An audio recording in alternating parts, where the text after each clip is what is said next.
Fast roaming ensures customers enjoy uninterrupted streaming when moving around by switching clients automatically to the access points with the optimal signal.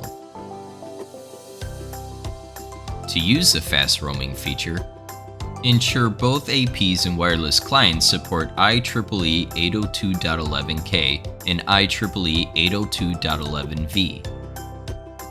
The 802.11k standard helps clients search quickly for nearby APs that are available as roaming targets by creating an optimized list of channels.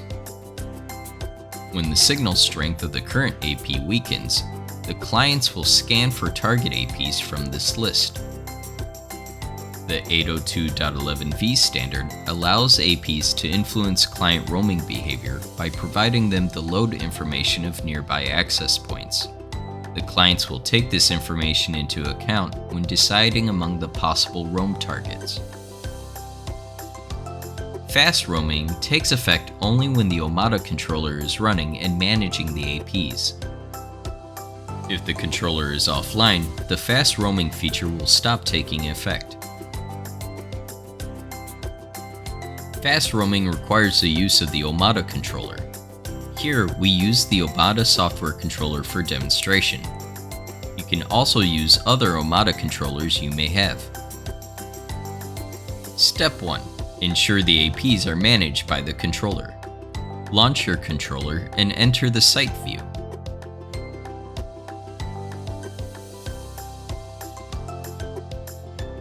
Go to the Devices page. Make sure the APs are in the connected state. Step 2. Configure the wireless network for the APs. Go to Settings, Wireless Networks to check your wireless network. If there is no wireless network yet, create one first.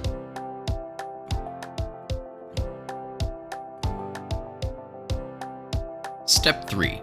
Enable the fast roaming feature. Go to Settings, Site. Enable Advanced Features, then enable Fast Roaming. You can also enable AI roaming, dual band 11K report, and forced disassociation to facilitate fast roaming.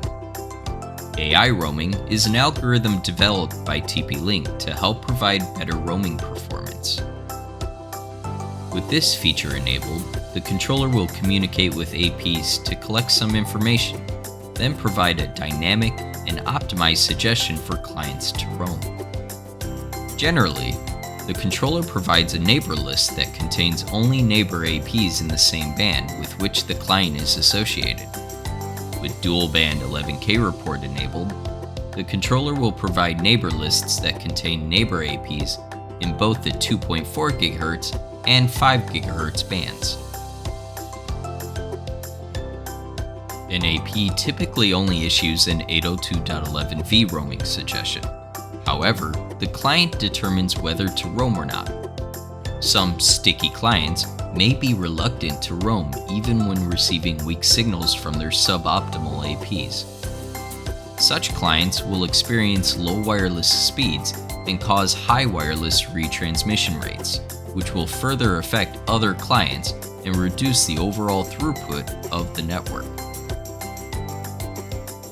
To eliminate the influence of sticky clients, you can enable forced disassociation, so the AP will force disassociate a client if it does not reassociate to another AP. Save the settings.